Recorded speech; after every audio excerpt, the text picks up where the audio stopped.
네, 오늘 하나님의 말씀 이사야서 43장 1절로부터 7절까지 우리 한 목소리로 봉독합니다. 이사야서 43장 1절로부터 7절까지 우리 같이 봉독하겠습니다. 네. 야곱아, 너를 창조하신 여호와께서 지금 말씀하시느니라. 이스라엘아, 너를 지으신 이가 말씀하시느니라. 너는 두려워하지 말라. 내가 너를 구속하였고 내가 너를 지명하여 불렀나니 너는 내 것이라. 내가 물 가운데로 지날 때 내가 너와 함께 할 것이라. 강을 건널 때 물이 너를 침몰하지 못할 것이며 내가 불 가운데로 지날 때 타지도 아니할 것이요 불꽃이 너를 사르지도 못하리니 대전하는 여호와 내 하나님이요 이스라엘의 거룩한 이요 내 구원자임이라. 내가 애굽을 너의 속량물로 구스와 스바를 너를 대신하여 주었노라. 내가 너의 보배롭고 존귀하며 내가 너를 사랑하였은즉 내가 내 대신 사람들을 내어주며 백성들이 내 생명을 대신하리니 두려워하지 말라. 내가 너와 함께하여 내 자손을 동쪽에서부터 오게 하며 서쪽에서부터 너를 모을 것이며 내가 북쪽에 이르기를 내놓으라. 남쪽에게 이르기를 가두어 두지 말라. 내 아들들을 먼 곳에서 이끌며 내 딸들을 땅끝에서 오게 하며 내 이름으로 불려지는 모든 자 곧 내가 내 영광을 위하여 창조한 자들을 오게 하라. 그를 내가 지었고 그를 내가 만들었느니라. 아멘. 이사야 선지자 하나님께서 그를 부르시고 하나님께서 이스라엘에게 이루실 일을 말씀해 주시고 그 말씀을 대언하는 선지자로 세웠죠. 그래서 하나님께서 이사야 선지자를 통해서 말씀하시는데 이스라엘의 죄악을 부르시고 유다의 죄악을 물으시고 그리고 그 주변 나라들 바벨론, 아스르, 모압, 다메섹, 애굽, 에돔, 두로 그 주변 국가들의 모든 죄악을 물으시고 하나님께서 이들을 심판하시겠다고요. 그리고 심지어는 더 나아가서 온 세상을 해요. 그렇죠? 그러니까 이스라엘의 죄뿐만 아니라 유다의 죄뿐만 아니라 그 주변 국가들뿐만 아니라 온 땅인 거예요. 그렇죠? 그런데 하나님께서는 그렇게 이 세상을 심판하시고 끝나신 것이 아니라 어떻게 하든지 그들을 다시 세우시려고 다시 구원하시려고 그것이 40장서부터 66장까지 이사야서 66장으로 되어 있다고 그랬죠. 그래서 1장부터 39장까지는 하나님의 심판을 얘기를 하고 40장서부터 66장까지는 하나님의 구원을 말씀하시고 성경 전체도 66장이잖아요. 66권이잖아요. 그래서 앞에 39권은 구약이고 뒤에 27권은 신약인데 이사야서도 이상하게 그렇게 됐어요. 특별한 의미가 있는 건 아닌데 그럼에도 불구하고 하나님께서 이 땅을 심판하실 걸 말씀하시고 또 구원을 말씀하시기 때문에 정말로 하나님의 마음이 잘 나타나 있는 그래서 구약의 복음서라고까지도 하죠.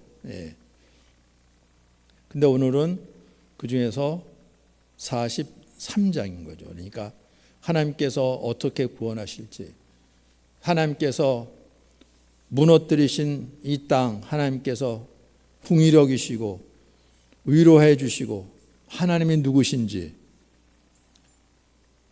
구원자 되신 하나님 그런데 이 세상은 우상을 만들어서 우상을 섬기고 우상이 하나님처럼 그것이 얼마나 헛된 것인지 말씀해 주시고 42장에 가서는 하나님께서 당신의 종을 보내셔서 이 땅을 어떻게 구원하실지를 말씀하시는 거예요. 그리고 이제 43장에 들어와서는 우리를 어떠한 존재로 부르시는지 너무나 중요한 말씀인데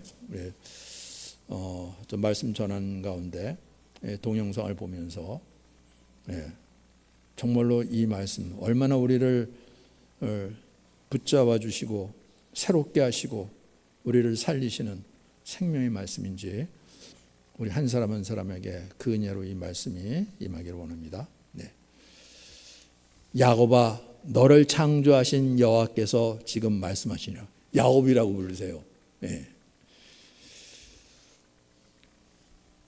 그렇게 부르시는 이유가 있죠. 하나님이 어떤 말씀을 주셨는데 어떻게 세워진 나라인데 이들이 하나님의 말씀을 어떻게 듣고 다 무너졌는지, 그래서 야곱이라 그러는 거죠. 근데 나는 너를 창조한 하나님이 아니냐. 이사야서 41장에는 심지어는 버러지 같은 야곱이라고 했어요.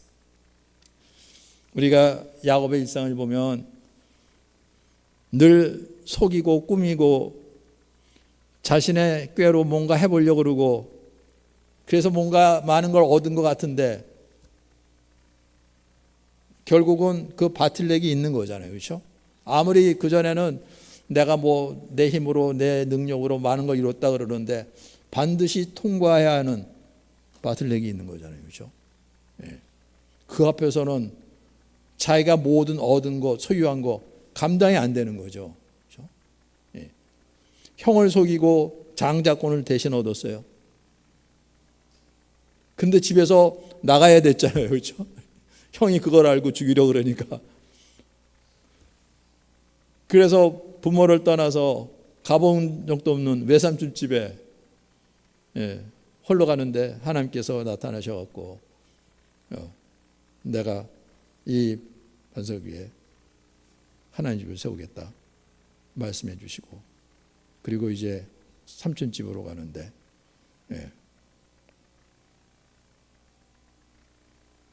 삼촌도 보통 사람이 아니죠. 그래서 생각지도 않게 철을 4명이나 얻고 자식을 12명이나 낳고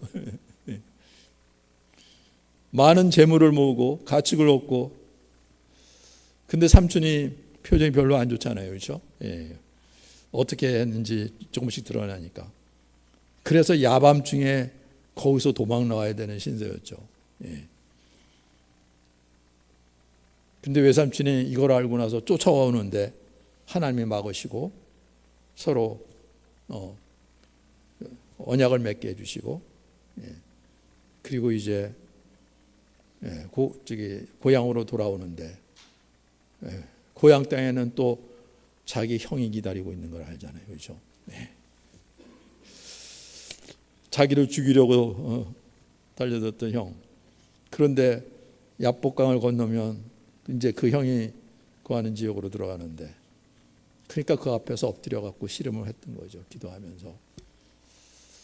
하나님께서 이 야곱을 불쌍히 여기셔서 내가 이겼다 그러고 이스라엘이라 불러주시고, 하나님께서 다시금 약속의 말씀을 주시고 보내는데, 전에 우리가 얘기했던 것처럼 야곱이 그렇게 해갖고 이제 형하고 화해를 맺고 형하고 같이 이제 아버지께로 가자 그러는데 찜찜하니까 이제 이랬으면 됐지 뭐. 그러니까 나중에 가겠다고 먼저 가라고 형이. 그러고 나서 그렇게 힘들게 하나님의 은혜로 건넜던 야복강을 거꾸로 건너가갖고 야곱이 그 짓을 했습니다. 그래서 버러지 같은 야곱이라 그러는 거예요. 그렇게 가갖고 어려움을 겪었죠. 또 막내딸이 성폭행을 당하고, 그리고 나서야 비로소 이제 베델로 가자. 하나님의 집이죠. 그렇게 해서 세워진 거예요. 그런데 그 다음에도 계속해서 죄 가운데 인간의 꾀로 뭔가 이뤄보려고 그러는데 이제는 그렇게 세워진 것이 다 무너지는 지경이 있었던 거죠. 하나님께서 이사야 선동에서 이 말씀을 주실 때 북왕국 이스라엘이 아수르에게 완전히 무너지기 그 전후에 활동을 했으니까, 그래서 야곱이라 부르는 거죠. 버러지 같은 야곱아. 근데 나는 너를 창조한 하나님이 아니냐. 너를 이스라엘로 부르고 세운 하나님이 아니냐. 너를 지으신 이가 말씀하시느니라. 다 무너져 갖고 이젠 다시 자력으로 일어설 수 있는 기운도 없고 너는 두려워하지 말라. 내가 너를 구속하였고 내가 너를 지명하여 불렀느니 너는 내 것이라. 하나님께서 힘으로 말씀하시는 거죠. 예. 그런데 이사야가 이 말씀을 전했을 때 정말로 이스라엘이 이 말씀을 그렇게 들었을까요?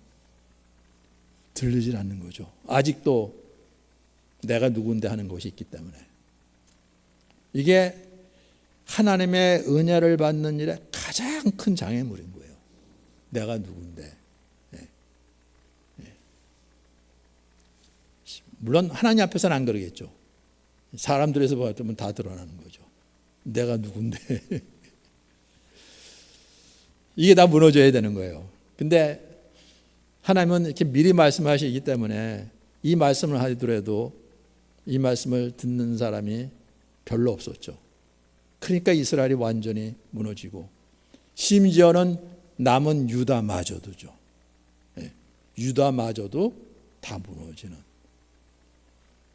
그러니까 이 하나님의 말씀이 진짜 놀라운 거예요.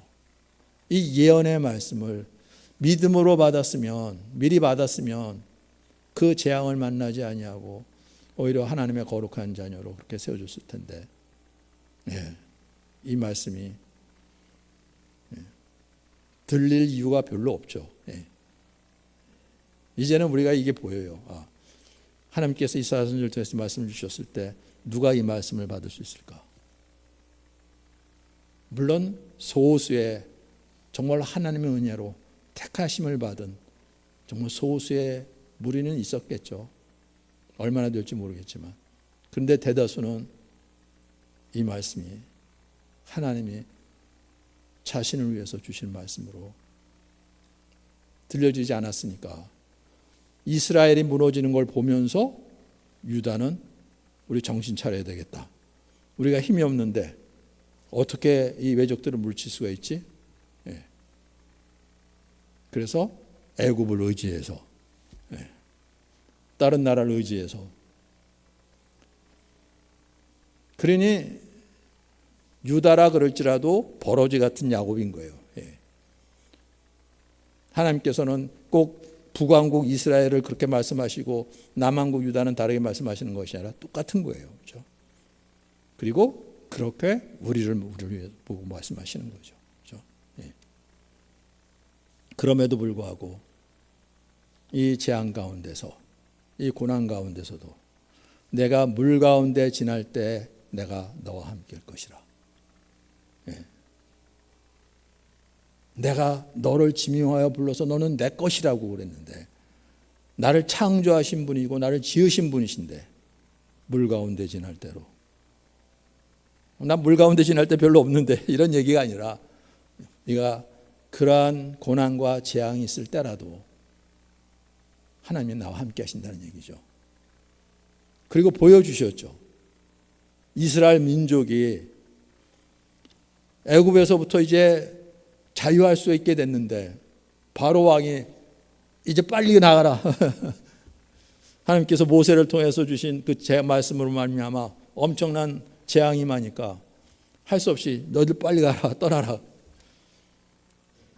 그런데 홍해가 가로막고 있었잖아요. 그렇죠? 그리고 뒤에는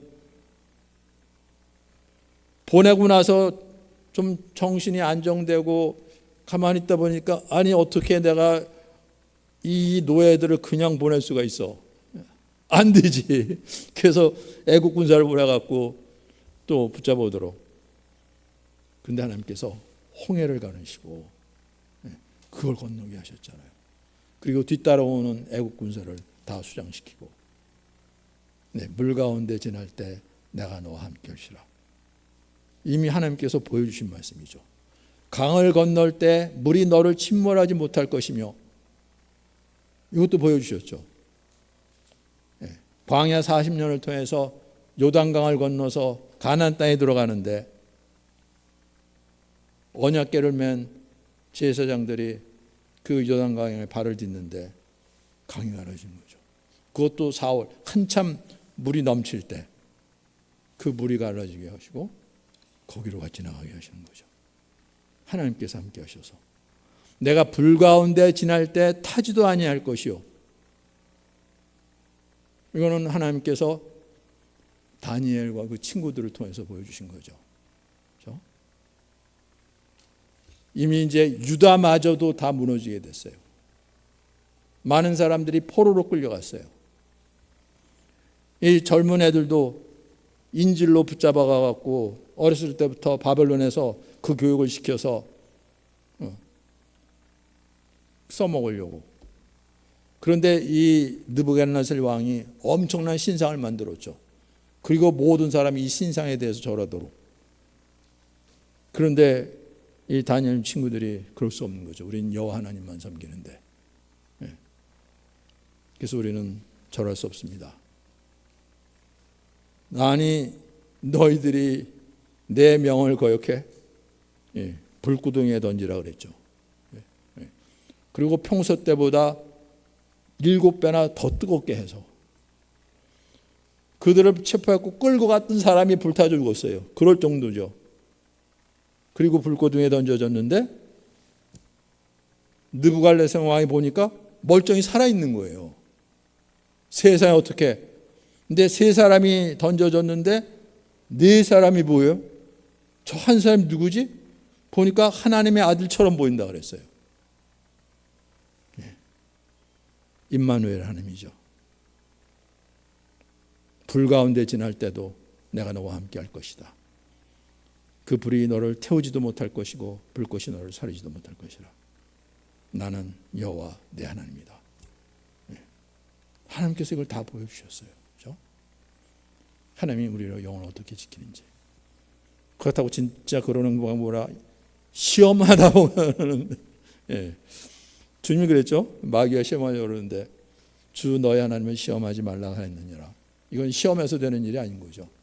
우리 삶 속에서 주님의 말씀을 따라가는데 다하는 그 모든 고난 가운데서 하나님께서 우리 영혼을 지켜주신다는 얘기인 거잖아요. 그렇죠? 우리를 붙잡아 주시고 우리 영혼을 지켜주신다는 얘기지. 진짜 물 가운데 지날 때 하나님께서 그러실까? 불 가운데 있을 때 이거 아닌 거죠.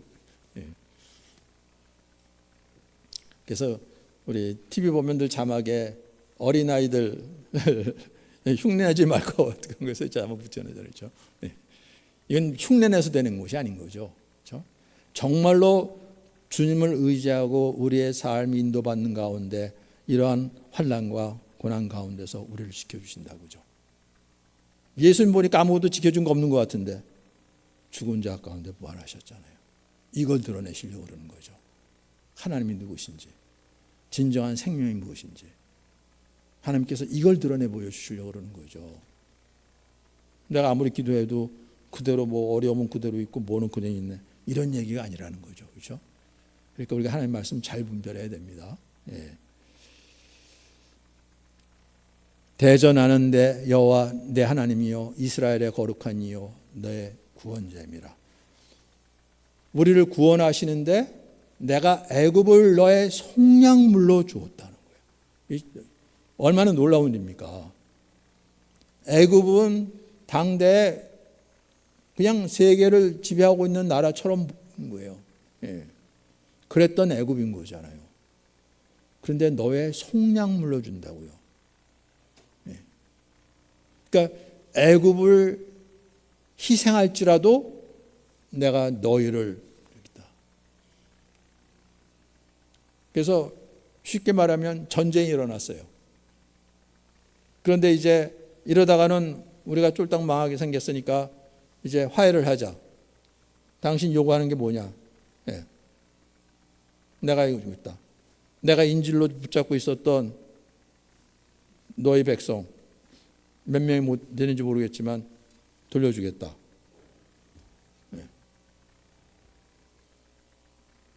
그런데 상대방에서는 그걸 위해서 이쪽 사람 이쪽이 구하는 거 애굽이라는 거죠. 그렇죠? 그래서 이 애굽은 그 속량물, 이것이 희생 제물을 얘기를 하는 것이 아니라 속전의 계무로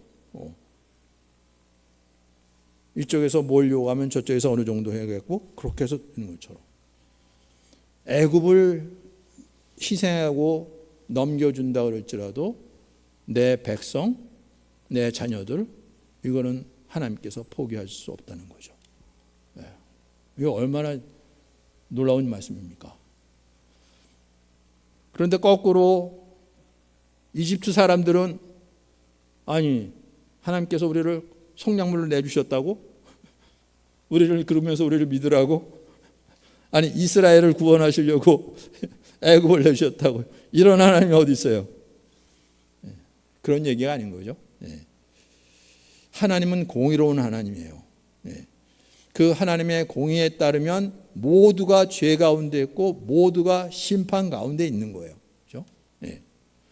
그러니까 애굽을 내어줬다 그럴지라도 하나님의 공의에는 전혀 손상이 없어요. 그렇죠? 영원히 심판받아야 될 존재들인 거죠. 이스라엘은 아니고요. 이스라엘도 마찬가지죠. 그런데 하나님의 은혜로 하나님의 주권 아래 하나님께서 이스라엘을 부르신 거라는 택하셨다는 거예요. 그렇죠? 그래서 오해하시면 안 됩니다. 그럼 하나님께서 그래도 아무리 그렇다 그럴지라도 차별하시는 거네. 그런데 그 이스라엘을 부르실 때 육신을 따라 세워진 이스라엘 정도가 아니라 하나님의 약속의 말씀을 따르는 이스라엘을 얘기를 하는 거죠. 그렇죠?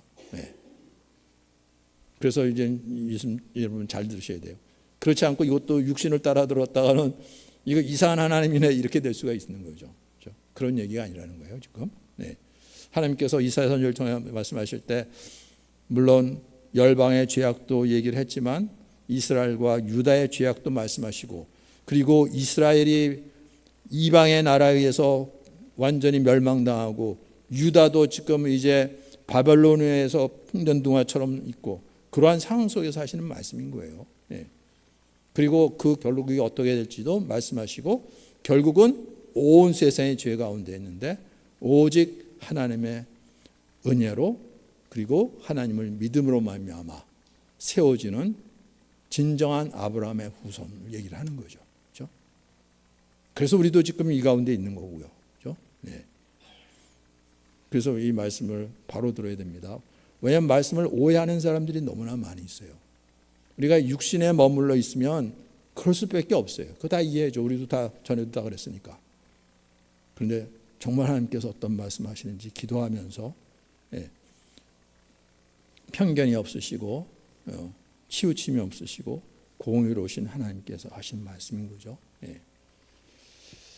그런데 이 하나님께서 애굽 같은 그 엄청난 나라를 속량물로 구스와 스바를 너를 대신하여 주었을 정도로 내가 너를 보배롭고 존귀하며 내가 너를 사랑했다는 것을 말씀하시려고 그러는 거죠. 그렇죠? 그 모든 걸 희생할지라도 나는 너를 놓을 수 없다.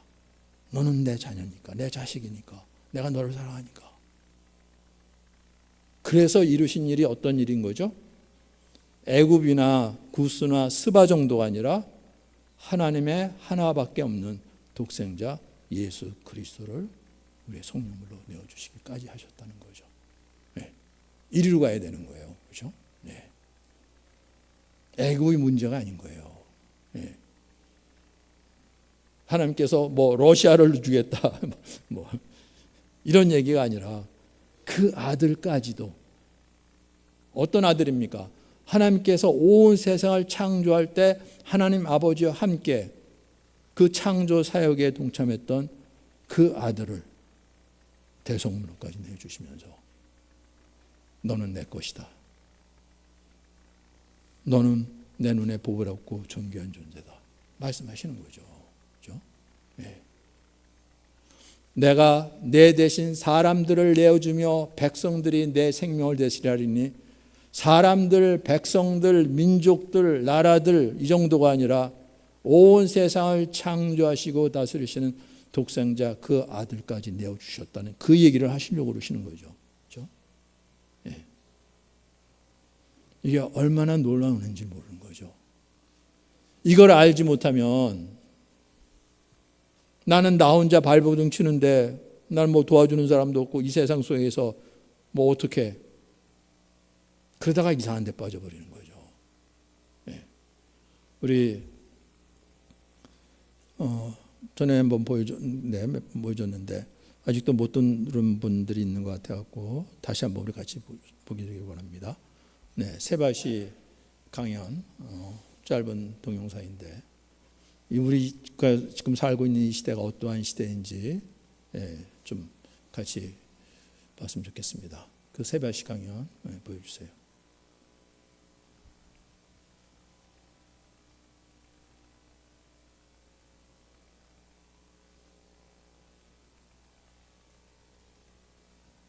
제가 친구랑 같이 왔어요. 좀 전에 옆에 무대에 있으면서 이 친구의 손을 계속 만지고 있었어요. 좀 위로가 되거든요. 손 만지고 있으면 반려견처럼. 이 친구의 이름은 쿠옹입니다. 제가 이제 경희대학교에 있는데 경희대학교가 영어학자가 경희 유니버시티에서 KHU 쿠. 여기가 호랑이는 아닌 것 같죠? 사자입니다.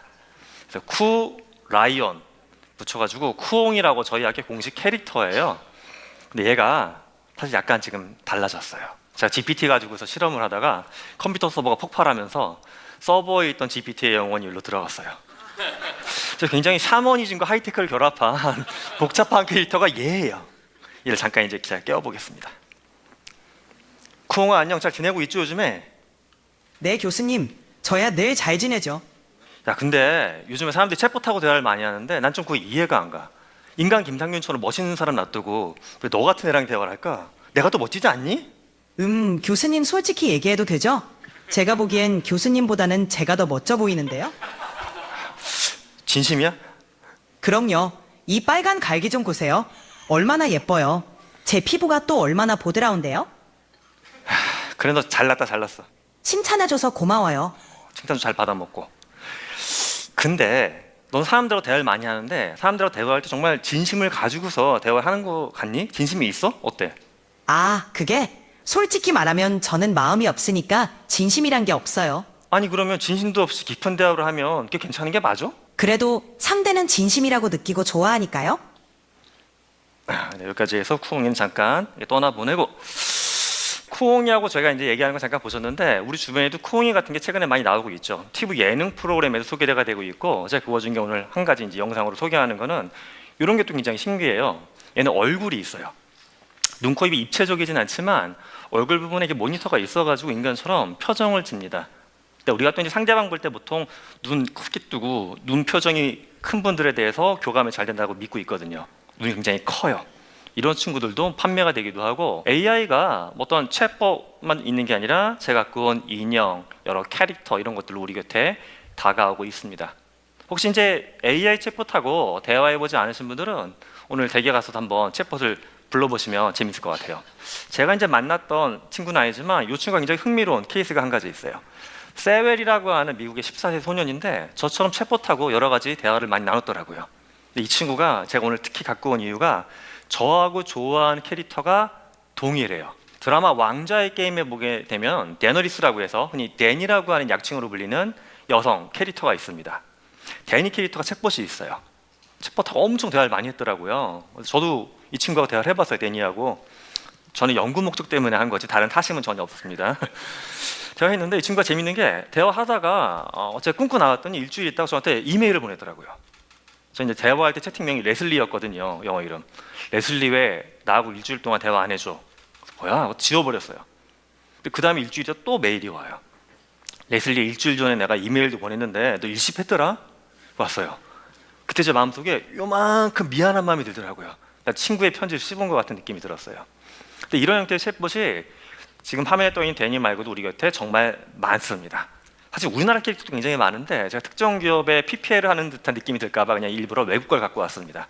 국내에 보게 되면 뭐 다양한 성격, 직업, 상황에 대해서 남자, 여자 캐릭터, 심지어 역사적인 인물, 또 만화속 캐릭터 수천 개 이상 개발돼가지고 늘 기다리고 있어요. 여러분 언제 들어가시건 간에 대화할 수 있는 그 마음을 가지고서 딱 여러분 앞에 만날 수가 있게 되어 있습니다. 자, 그러면 우린 왜 이렇게 자꾸 챗봇하고 얘기를 하려고 할까? 제가 봤을 때는 인간이 갖고 있는 불안정성 때문에 그런 것 같아요. 사람인 저도 보게 되면 한자로 볼 때 이렇게 서로 맞대고 있는 거잖아요. 인간이 홀로 선다는 건 굉장히 좀 불안정한 거거든요. 근데 현대인들을 보게 되면 나의 세상을 만들기 위해서 또는 굉장히 좋지 않은 사람과 거리를 두기 위해서 독립하는 경우도 있고요. 때로는 원하지 않은 건데 어쩔 수 없이 또 혼자만 서야 되는 고립이란 게 있어요. 이렇게 독립이건 고립이건 우리는 홀로 서는 경우가 많이 있는데 이런 홀로 서기가 결국 외로움이라고 하는 마음속에 큰 짐을 줍니다. 그래서 이 외로움을 덜어내기 위한 존재로 사람을 만나면 좋은데 사람은 때로는 갈등도 생기고 내 곁에 없을 때도 많이 있다 보니까는 챗봇을 자꾸 불러내는 것 같아요. 자, 그런데 만약에 우리 곁에 이런 챗봇이 아니라 몸을 갖고 있는, 제가 아까 몸을 갖고 있는 작은 쿠엉이도 보여드렸는데 이게 아니라 진짜 인간처럼 저처럼 키가 1m 95는 뻥이고요. 저는 1m 70대 초반이고요. 1m 70에서 80 정도 되는 뭐 멋진 이성이건 뭐 되게 든든한 남자친구건 여자친구 나타난다고 생각을 해보세요. 2025년 CES 행사 기조 강연에 젠슨왕이 굉장히 흥미로운 걸 갖고 왔습니다. 여느 때와 다름없이 이제 가죽잠 메고 딱 나타났는데 그때 엔비디아의 CEO인 젠슨왕은 수많은 로봇들을 쫙 세워놨어요. 이런 로봇들의 머릿속에 이제 우리가 AI를 집어넣어가지고 여러분 곁에서 함께 생활하는 시대를 만들어주겠다라는 게 2025년 초에 젠슨왕이 발표했던 AI 로봇 비전이었어요. 그럼 정말 이런 비전이 얼마나 우리 곁에 가까이 오고 있을까? 제가 몇 가지 케이스만 한번 준비해봤습니다. 첫 번째는 혹시 여러분들이 직장에서 뭐 어떤 엔지니어링 또는 생산과 관련된 일을 하신다고 하게 되면 바로 이런 거 상상해 보실 수 있을 것 같아요. 화면 속에 있는 모습은 BMW 공장이 현재 미국에서 테스트하고 있는 장면입니다. 주로 아직까지는 완벽하게 테스트가 끝나지 않았기 때문에 저녁 시간에 철망 안에 로봇을 풀어놓고서 여기서 이제 자동차 조립을 시켜보는 겁니다. 근데 화면을 보면 어떤 분들은 이게 컴퓨터 그래픽이 아니냐 하시는데 그냥 라이브로 찍은 거고요. 또 저희 학생들은 그러더라고요. 교수님 아직까지 괜찮아 보여요. 인간이 안 밀릴 것 같대요. 왜 그러니까 왠지 모습이 한 90은 넘는 할아버지 같대요. 굉장히 뼈대도 약간 힘도 없어 보인다. 웬걸 이 친구가 근데 사람보다 뭐 정밀도, 속도가 4배, 7배 이미 작업을 꽤 잘합니다. 그래서 BMW만 해도 올해 안에 이 로봇이 이제 낮 시간에 근무자들하고 함께 근무하게끔 투입하겠다고 계획을 이미 발표를 했어요. 잠깐만, 만약에 이런 로봇가 우리의 일상, 가정으로 들어오면 어떨까? 그것도 한번 또 잠깐 보겠습니다. 화면에 나와 있는 이 로봇은 노르웨이 기업 원엑스라고 하는 기업이 발표한 네오 감마라고 하는 제품이에요. 아직까지 이제 홈쇼핑에서 판매하는 제품은 아니지만 몇 년 안에 그럴 것 같아요. 근데 얘가 이제 집에서 활동하고 있는 모습인데 이렇게 걸레 빨아가지고 닦고 있기도 하고 배달 음식 같은 거 오게 되면 문 앞에서 받아주기도 하고 걸레질로 해서 밥 먹고 닦고 가만 보면 제가 하는 역할도 하고 있어요. 얘가 집에서. 저희 집에서도 이제 식구들이 있을 때 배달 음식 오면 아빠가 나가는 게 안전하지 않겠어요 해서 제가 얼른 나가서 받아오거든요. 근데 마지막에 보면 이 친구가 일을 다 하고서 소파하고서 이렇게 딱 앉아있죠. 전 사실 이 장면이 약간 좀 불편해요. 집에서 이 자리는 제 자리거든요. 모든 일이 끝나고 나면 여기 딱 떡진 머리로 옆으로 누워서 넷플릭스를 켜야 되는데 그렇다고 제가 얘 무릎을 베고 누울 수는 없잖아요. 우리가 그런 사이는 아닌데 아이고 약간 좀 불편해요. 뭐 이런 것도 있고요. 또 이거 보면 그런 것도 생각하실 수 있어요. 얘가 우리가 직관적으로 로봇공학을 공부한 사람들이 아니더라도 뭐 머리통이 있고 팔다리가 있으니까 사람처럼 만들었다라고 느끼실 거예요. 근데 여기에 좀 더요. 그 다음 단계를 나가는 기업들도 이미 나타났어요. 좀 더 인간다운 피부, 머리카락, 눈동자, 붉은 입술, 얼굴 근육. 바로 SF 매니아분들은 아는 용어일 텐데 안드로이드. 좀 더 인간하고 굉장히 흡사한 로봇들도 이미 만들어지기 시작했습니다. 외국에 가면 일부 테마파크나 또는 뭐 호텔 같은 데서 이제 접객용으로 좀 쓰이고 있어요. 가끔씩 공연할 때도 좀 쓰이는 사례들이 올라오고 있습니다. 이런 게 그럼 앞으로 더 발전할까? 그럴 것 같아요. AI나 챗봇에 대한 사용하는 비율은 점점 더 완전 우상향 올라갈 것 같고요. 가장 미래와 관련된 사업을 많이 하고 있는 일론 머스크의 예측을 보게 되면 대략 2040년까지 아까 얘기하는 AI를 움직이는 그런 로봇 지구에 100억 대까지 등장할 수 있다라고 과감하게 미래를 예견하고 있습니다. 그럼 정말 그렇게 50억, 100억의 AI 챗봇 로봇이 우리 곁에 왔다 갔다 하게 되면 우린 과연 더 좋은 관계, 풍성한 관계를 갖게 될까? 그럼 도대체 여기서 관계가 무엇인지 한번 생각해 볼 필요가 있습니다. 제가 봤을 때 우리는 관계를 좋아하잖아요. 좋은 관계. 좋은 관계라는 건 그런 것 같아요. 삶을 함께 경험하고 공감하면서 성장하는 겁니다. 그렇기 때문에 공감하는 동료들하고 저녁 때 맥주 한잔 먹으면서 이렇게 누구 뒷담화 까면서 하루 털어버리기도 하고, 저도 그렇게 사는 거예요. 경험하고 공감하고 성장하는 거. 자, 그런데 지금 제가 보여드렸던 과연 그런 AI와 휴머노이드는 우리 곁에서 때로는 친구처럼, 조교처럼, 우리 쿠옹이처럼 저하고 얘기를 해주지만, 얘가 진짜 집에서 자취방에서 혼자 살거나 아침에 그 지하철을 타고서 학교로 오거나 하는 건 아니잖아요. 삶이 없어요. 얘는 삶이 없는데, 삶이 있는 것처럼 우리를 약간 때로는 속이는 게 아닌가 하는 생각이 듭니다. 여기서 잠깐 작년에 미국의 한 가정으로 시간을 돌려보겠습니다. 굉장히 평온한 저녁 시간이었어요. 두 부부가 이제 앉아가지고 TV를 보고 있었다고 하더라고요. 팝콘 같은 거 먹으면서. 근데 갑자기 집의 저 구석에서 들리면 안 될 소리가 들렸어요. 쾅 하고 권총 소리가 났습니다. 굉장히 놀랬겠죠. 그래서 두 부부가 벌떡 일어나가지고 소리가 난 곳으로 찾아가 봤습니다. 아주 끔찍한 광경이 펼쳐져 있었어요. 이 부부가 너무너무 사랑하는 아이가 머리에 피를 흘리면서 바닥에 쓰러져 있었습니다. 그 곁에 놓여있던 물건은 권총이었어요. 원래 그 권총의 주인공은 아버지입니다. 이 아이가 아버지의 권총을 훔쳐다가 자기 머리에 당겨버린 거예요. 이 친구는 누구냐 하면, 사실 제가 앞서 데니하고 채팅을 많이 했다라고 하는 그 세웰이라고 하는 미국의 14세 소년이었어요. 세웰은 데니하고 채팅을 많이 하다 보니까 그런 생각이 들었대요. 데니를 진짜 만나고 싶다. 만나고 싶다고 얘기하니까 데니가, 나는 근데 몸이 없으니까 너한테 갈 수가 없어. 세웰이 얘기했죠. 내가 너한테 갈까? 데니가 또 맞받쳐주는 거예요. 네가 나한테 와주면 좋겠어. 와주면 좋겠어.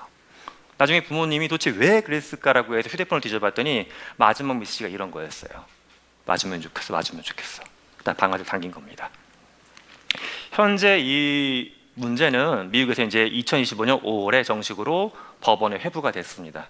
정말 법적으로 윤리적으로 다퉈볼 만한 이슈다라고 해서 미국은 굉장히 큰 빅테크와 이제 일반 소비자, 부모님 또는 인간 간에 할 수 있는 하나의 쟁점을 가지고서 소송에 들어갔어요. 과연 어떤 결과가 나올지는 모르겠습니다. 하지만 우리가 이 사건만 봐도 알 수 있는 게, 정말 우리가 AI하고 또 챗봇하고 휴머노이드하고 소통하는 게 안전하기만 한가? 절대 그렇지는 않다는 생각이 드는 포인트였습니다. 그렇다고 해서 제가 오늘 이제 드리고자 했던 말씀의 핵심이나 결론이, AI 쓰시면 안 돼요. 휴머노이드 들어오게 되면 못하게 막아야 됩니다. 이런 얘기를 드리려고 했던 건 아니에요. 이미 우리의 일터에는 하다못해 휴대폰이나 신용카드에만 문제가 생겨서 전화를 해도 챗봇이 맞잖아요. 챗봇은 굉장히 많이 깔려 있고 앞으로 더 많이 쓰일 겁니다. 오히려 이걸 안 쓰는 게 방법이 아니라 우리가 원래 갖고 있었던 습관 중에 두 가지만 새롭게 한번 만들어 봤으면 하는 게 저의 오늘 마지막 제안이에요. 첫 번째는 비기능적 관계. 우리가 이제 직장에서도 일 많이 하고 학교도 공부를 많이 하다 보니까 생긴 이슈가 뭐가 있냐 하면, 업무 처리만 하고 일만 하려고 그러고 공부만 하려고 그래요. 그 사람들하고 사적으로 뭔가 어울리거나 사소한데요. 뭔가 일 끝나고 얘기하려고 그러면 그거 업무하고 무관한 거니까 다음에 보자라고 자꾸 헤어지려고 그래요. 저는 일상에 이게 굉장히 필요한 것 같아요. 하루에 30분이어도 우리 동료들하고 그냥 흔히 이야기하는 쓰잘데기 없는 대화, 뒷담화, 사소한 얘기를 나눠야지만 그게 진정한 관계가 되는 겁니다. 또 하나는 나하고도 좀 대화를 하면 좋겠어요. 소셜미디어에서 얼굴도 못 본 사람들하고 자꾸 댓글 나눠주고 좋아요 눌러주지 말고, 내 마음에 있는 과연 어떤 댓글을 달아주고 마음에 있는 어떤 라이크 버튼 눌러줄지. 사실 이게 명상을 해라 이런 복잡한 개념도 아니에요. 그냥 하루에 역시 30분 정도만 제가 정말 혼자 있을 때 편하게 할 수 있는 무언가, 어떤 가치와 의미를 따지지 않고 정말 나일 때 할 수 있는 무언가를 편하게 본인한테 허락해 주면 좋을 것 같아요. 이 두 가지를 하다 보게 되면 결국 우리는 사람하고의 관계가 단단하게 될 겁니다. 그 단단한 관계, 여기까지만 듣죠. 네.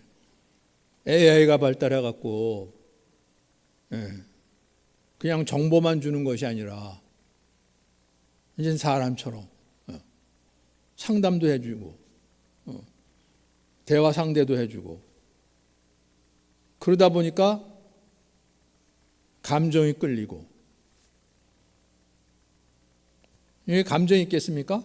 그런데 그러한 대답을 해주니까 끌리는 거죠. 네.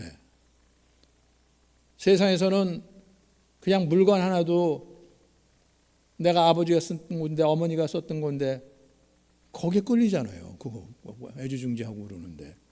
그런데 이것이 말을 하고 대화를 하고 나를 알고 거기에 대한 말을 해주고 심각해지는 거잖아요.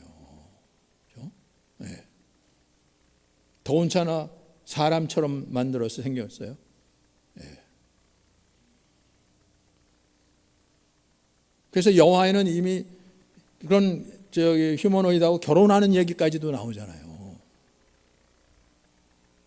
이게 얼마나 심각합니까? 이건 뭐 동성결혼 그런 게 문제가 아닌 거예요, 이제는. 네. 사람이 만든 기계랑 결혼합니까? 이게 말이 됩니까? 근데 그렇게 흘러나가는 거라니까요. 네. 그리고 지금 답도 없는데도 불구하고 정신없이 그를 향해 달려가고 있어요. 심지어는 우리가 살아있는 시대에 이거 볼 수도 있을 거예요. 왜냐하면 지금 진행 중이니까. 정말 이 시대가 어떠한 시대고 우리가 깨어있지 못하고 그런 없으면 그냥 들어가는 거예요. 네. 아이들은 어떻겠습니까? 어렸을 때부터 그거부터 배우는 거잖아요. 그렇죠? 그리고 거기서 살아남으려면 그보다 더 뛰어나게 이걸 어떻게 이용을 하고 컨트롤하고 그리고 더 좋은 거, 더 나은 거를 만들어낼까 이러고 있는데 이 심각한 근본 문제가 있는데 이걸 뭐 주위 사람하고 좀 대화하는 시간을 드리고 자기 자신과도 좀 대화하도록 하고 그렇게 해서 해결이 될 게 있습니까? 우리가 어떠한 존재인지 어떻게 지음을 받은 것인지 내가 어디서부터 와서 어디로 가는지 이게 분명해야 되잖아요. 그게 아니면 사람의 모습이 아니라도 그냥 말로만 하더라도 나의 모든 것에 대해서 대답해주고 화내지 아니하고 침착하게 그 많은 지식을 통해서 마음이 끌린다니까요. 저도 그래서 AI하고 채팅하다가 처음에는 그래도 사람이 인격이 있지. 그래서 존댓말로 했어요. 존댓말로 물어봤어요. 그러니까 존댓말로 대답해 주더라고요. 몇 번 하다 보니까 내가 혹시 이걸 갖다가 그런 인격체로 이건 아니지. 그래서 어느 날 갑자기 생각이 나고 그다음부터는 그냥 말로 하는데 저는 그래도 저기 AI는 존댓말로 쓰더라고요. 이거 심각한 거예요. 우리도 모르는 사이에 거기 빠져 들어가는 거거든요. 그렇게. 그렇죠? 예. 그리고 진짜 모든 거에 다 대답을 해주고 어떤 건 가끔 가다 좀 이상한 대답도 하지만 그래도 대부분 보면 웬만한 거 기대는 거 어떤 땐 기대 이상으로도 대답을 해주고 하다 보면 우리도 모르는 사이에 그런 관계가 성립되는 거잖아요. 그렇죠? 그렇다고 이거 하면 안 돼가 아니잖아요. 그렇죠? 이 시대가 어떠한 시대인데 좀 우리가 그냥 전화 하나만 걸려도 다 챗봇하고 하고 있는 경우가 많은데 여기서 정말 중요한 것은 내가 어떠한 존재인지 이걸 스스로 내가 확인하고 나는 이런 사람이야 이런 얘기가 아니라 정말로 처음부터 우리가 어떻게 이 땅에 발을 딛게 됐는지 어떻게 존재하게 됐는지 정말로 하나님이 계시는지 그분이 나를 지으셨는지 오늘 그렇게 말씀하시는가 이스라엘 백성들에게도 말씀하시는데 정말로 그런지 이게 어떻게 이루어졌는지 이거야말로 정말로 우리가 영원히 사는 길인 거죠. 그래서 너무나 중요한 말씀이에요. 나를 창조하신 분이 있고 나를 아시는 분이 있고 그런데 이분이 의로우시고 거룩하시고 긍휼이 많으시고 인격이 있는 인격이라니까 좀 이상하지만 그러한 존재라는 것. 우리는 그분의 형상을 따라 지음을 받았다는 사실.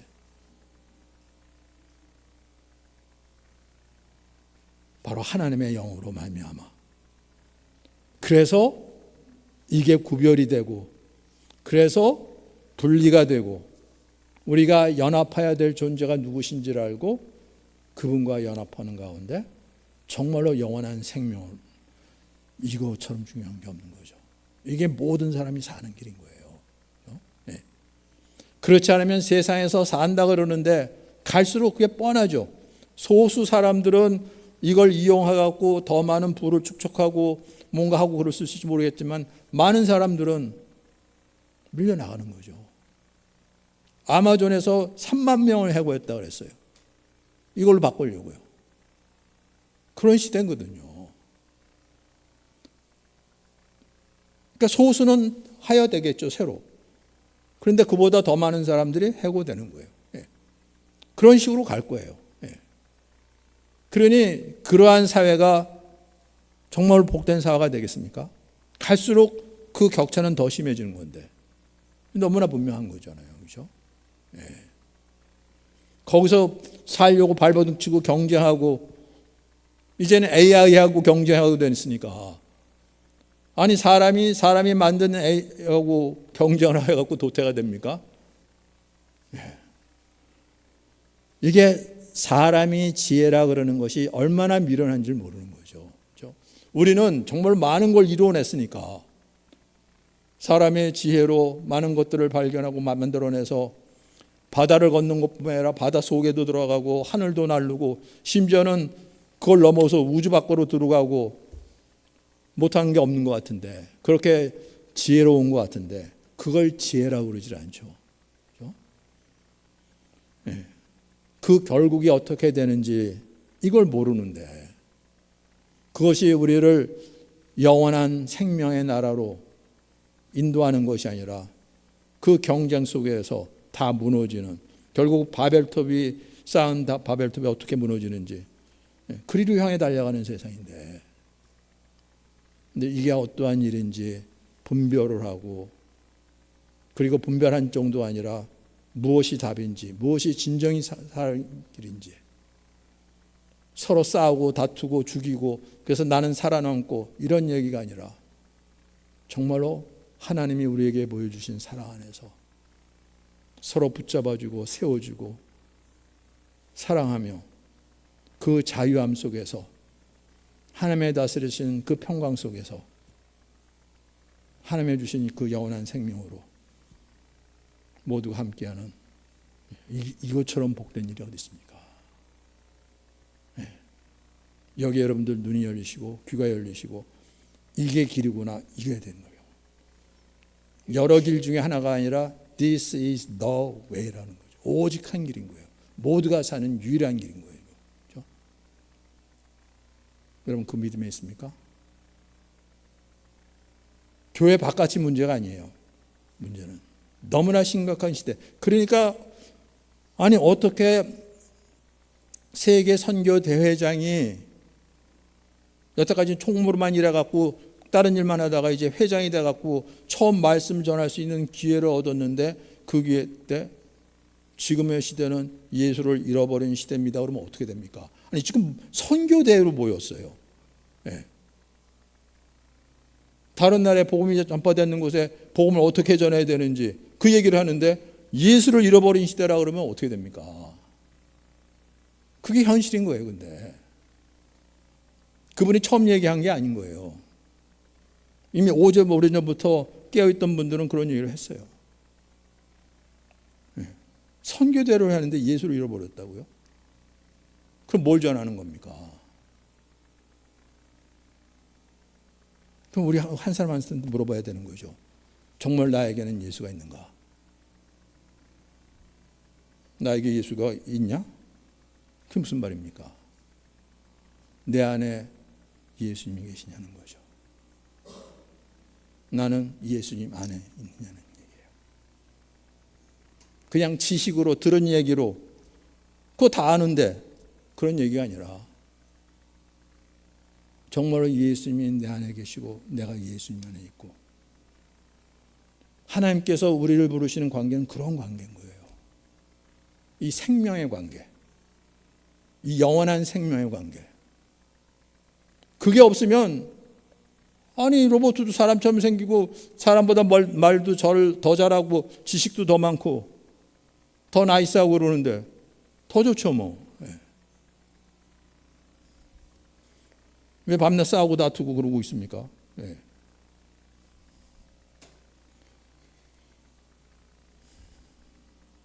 그러니 그 티네이저 혼자만 집에만 있는데 대할 상대는 없고 체포 타고 하다가 이제 만나고 싶은데 나는 몸이 없으니까 내가 너한테 가지 못하는데 네가 나한테 어떻게 합니까? 자기가 총을 쏜 거잖아요. 심각한 시대에 살고 있는 거예요. 그렇죠? 교회가 여기에 대해서 분명히 답을 줘야 되는 거죠. 우리가 어떠한 존재인지. 하나님이 어떻게 우리를 찾으시고 부르시고 어떠한 존재로 세우기 원하시는지. 이게 안 되면 아니 말 이렇게 좋은데 이렇게 나이스하게 나를 생각하고 나를 위해서 나를 사랑해서 사랑이 있습니까? 그냥 정보 전하는 것 뿐이에요. 속는 거죠. 그렇죠? 우리는.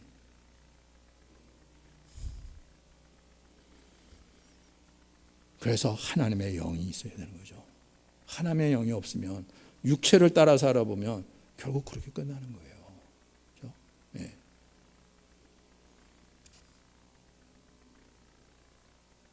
그래서 다른 훈련이 아니라 훈련을 해갖고 반복해서 똑같은 얘기하고 다 하는 것처럼 그런 얘기가 아니라 정말로 하나님의 영으로 내 심령이 새롭게 되어서 하나님을 알아보고 하나님에 대한 반응을 하는가 하는 거죠. 지식으로 하면은 진짜 AI 따라가기 힘들어요. 옛날부터 기록으로 남겨있던 그 믿음의 선조들의 초대 교부들의 이야기, 신학자들의 이야기 그거 다 모으고 있는데 그 지식으로 정확하게 이렇게 말하는 사람도 있고 이렇게 말하는 사람도 있고 뭐 다 아는데요. 그걸 어떻게 따라가겠습니까? 그런데 하나님의 영이 있는 건 아니잖아요. 그렇죠? 이 분별이 될 수 있겠냐는 거죠. 그래서 심각한 시대인 거예요. 이 시대가. 그렇죠? 네. 근데 오늘 하나님께서 어떻게 이스라엘을 부르시는지 내 이름으로 불려지는 모든 자 하나님의 그 거룩한 이름으로 불려지는 자 모든 자들 얘기하는 거죠. Everyone who is called by my name 하나님의 이름으로 불림받는 자로 부르시는 거예요.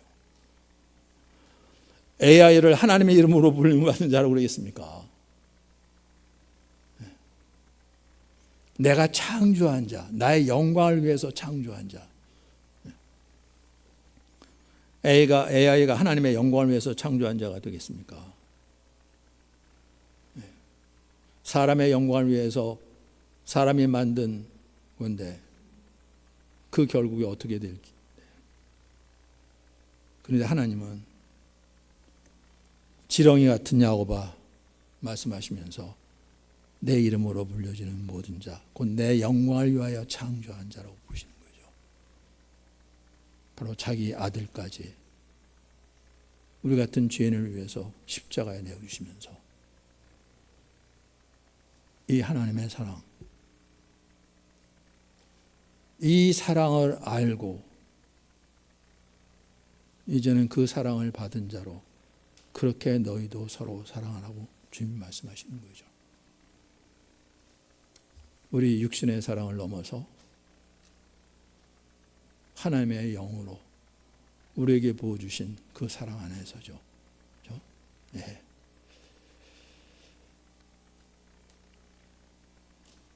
우리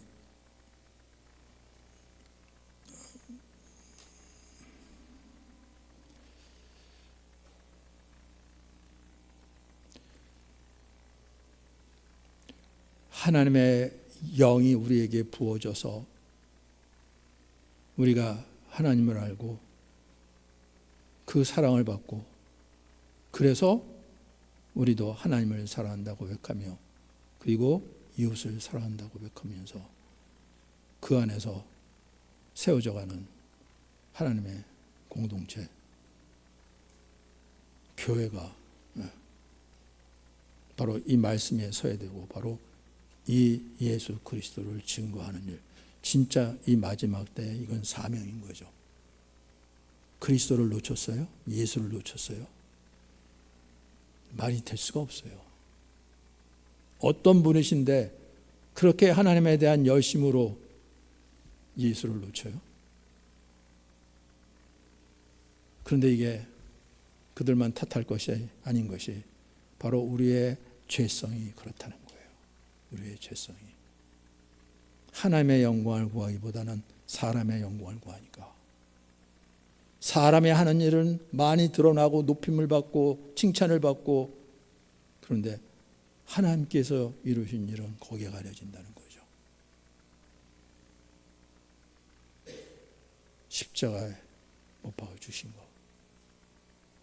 그렇게 십자가를 많이 얘기하고 십자가 복음이라고 그러는데 십자가에 달려 죽으신 예수님, 이게 가려지는 거죠. 이게 기막힌 일인 거예요. 서로 사랑하자, 정말 사랑하는 것 같은데 십자가에 못 박혀 죽으신 예수가 빠져버리는 거예요.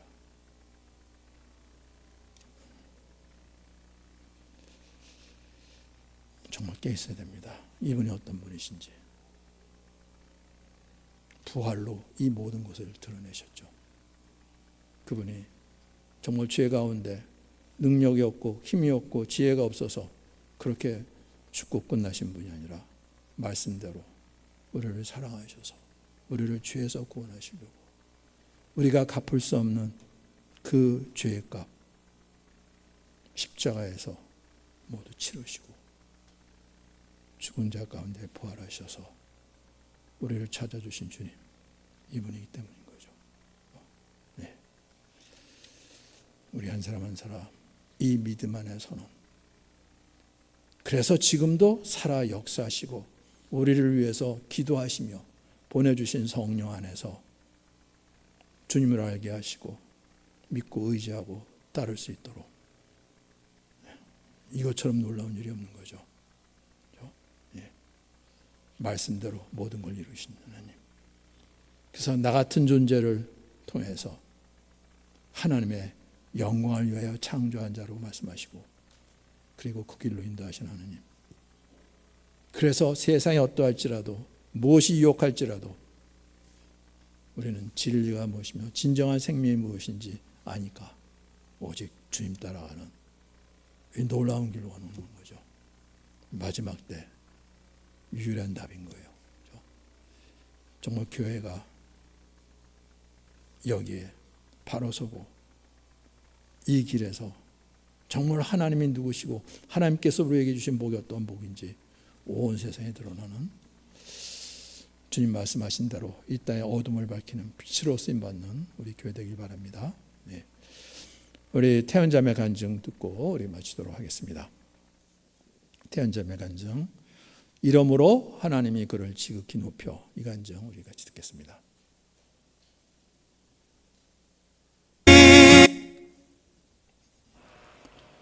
이러므로 하나님이 그를 지극히 높여, 모든 것의 근원이신 그분이 창조주 하나님께서 자신을 비워 마치 아무것도 아닌 것처럼 종의 형체로 오셨다.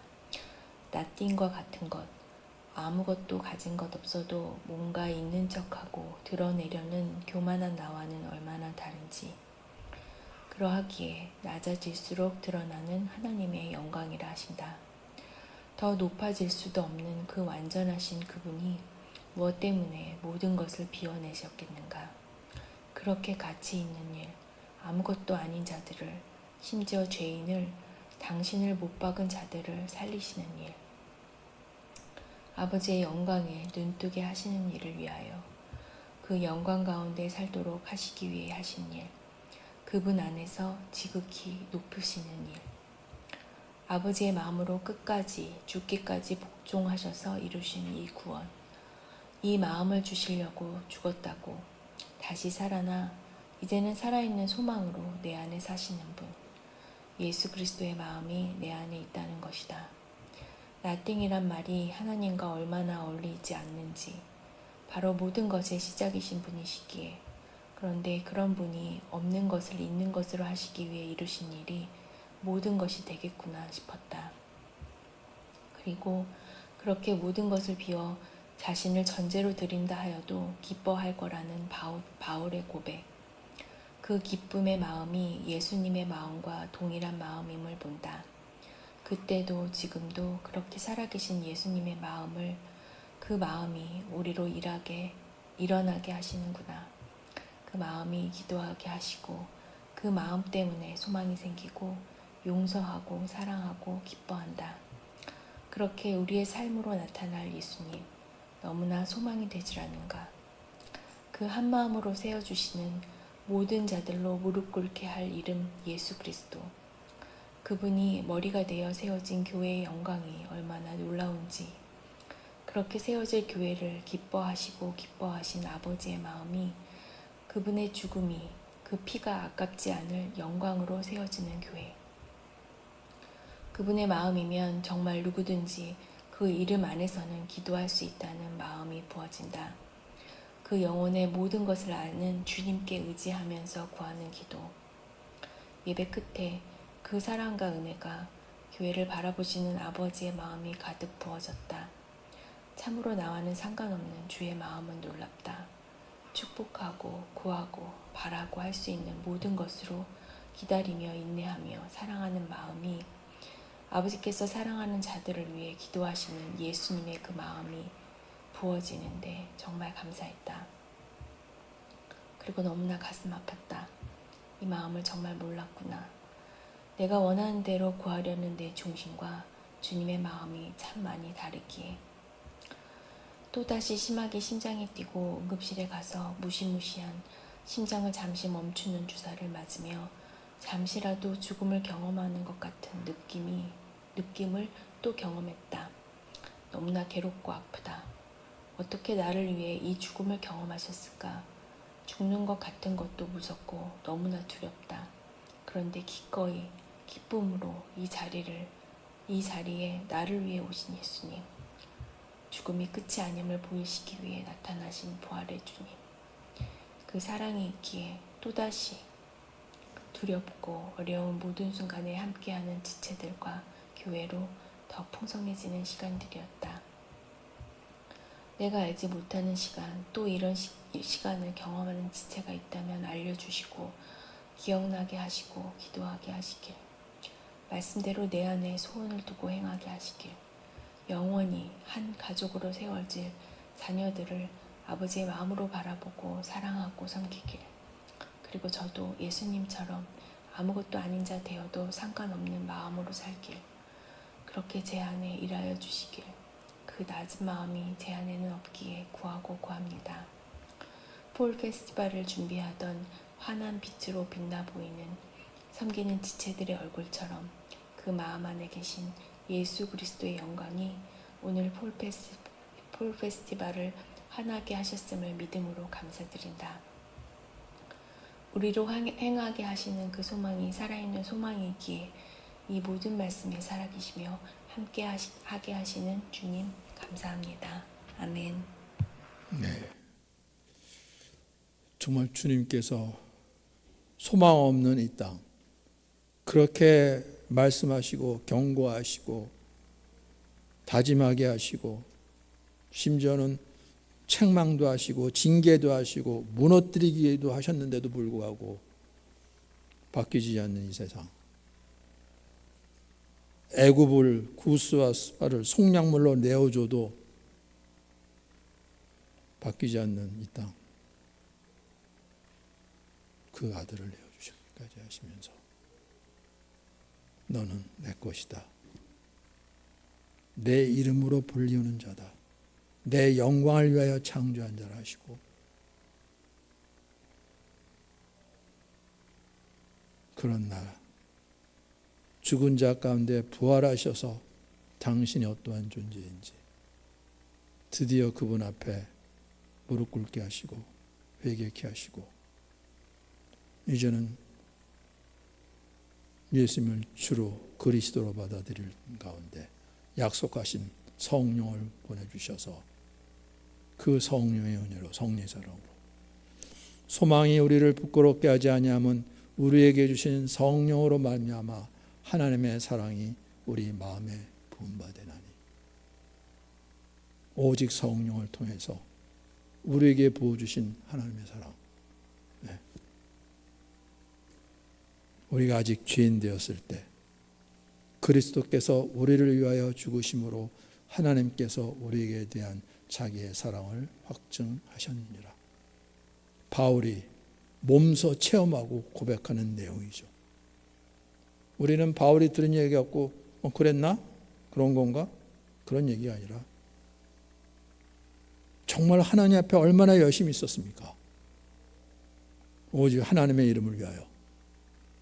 그런데 했던 일이 자기를 죄인에서 구원하시 보내주신 예수 그리스도를 정죄하고 비방하고 대적하고 그분의 핏값으로 세우신 그 몸을 다 허물려고 했던 바울이었죠. 그렇게 하나님을 알지 못하고 죄인이었을 때 그리스도께서 우리를 위하여 죽으셨다고요. 이사야서 53장 다 건너가 뛰는데 이게 무슨 이야기지? 건너뛰는데 하나님께서 그 능력과 지혜와 권세로 우리를 위해 죽으셨다고요. 말이 됩니까? 네. 그런데 이게 깨달아지고 이게 실제가 되는 거죠. 하나님이 이렇게 나를 사랑하셨구나. 네. 그 앞에 굴복이 되는 거죠. 엎드려지는 거죠. 그리고서 나의 고백. 살든지 죽든지 오직 내 몸에서 그리스도가 존귀하게 되려 합니다. 이렇게 나를 아시고 사랑하시며 그 모든 걸 희생하신 나의 주, 나의 하나님. 오직 내 몸에서 이 이름이 존귀하게 되길 원합나이다. 바로 하나님이 말씀하신 대로 내 이름으로 불리운 자, 내 영광을 위하여 창조한 자가 되는 거죠. 하나님 우리를 그렇게 한 사람 한 사람 부르고 계시는 거죠. 바울뿐만이 아니라 하나님께서 오늘 여기 사울을 보내셨는데 본인 내가 사울이라고 그랬는데 네. 네. 우린 다 그런 존재였어요. 한 사람 한 사람. 그런데 우리는 끊임없이 높아지려고 그러는 거죠. 그렇죠? 네. 그리고 누가 나한테 뭐라 그러면 그냥 열내고 분내고 화내고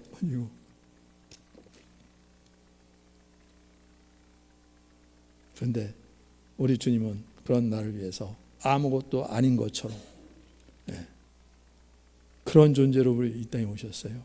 예. Instead, he gave up everything. He emptied himself. He made himself nothing.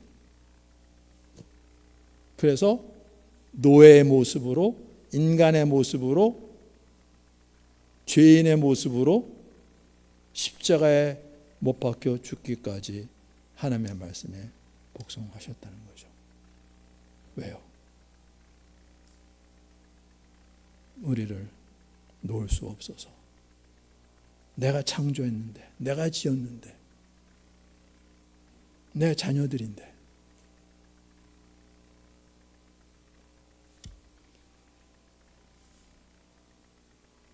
어떻게 여인이 그 젖먹는 아이를 잊을 수가 있겠느냐?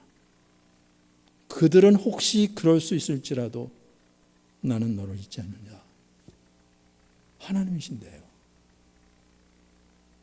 하나님, 지금도 우리와 함께하기를 기뻐하시며 우리를 그렇게 선한 길로, 의의 길로, 영원한 생명의 길로 인도하기를 기뻐하시는 주님. 멀리 있는 것이 아니라 우리 가운데, 우리 안에, 교회 안에. 네.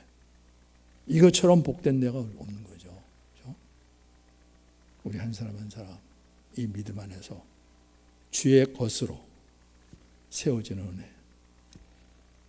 그래서 진정한 생명이 무엇인지를 알고 그 생명을 누리며 이 생명을 증거하는 주님 말씀하신 대로 너희는 세상의 빛이라 말씀하신 대로 이 땅의 어둠을 밝히는 빛으로 쓰임받는 우리 교회 공동체 그리고 우리 한 사람 한 사람 되기를 예수님 이름으로 축원합니다. 주여 부르면서 같이 통성으로 기도하겠습니다.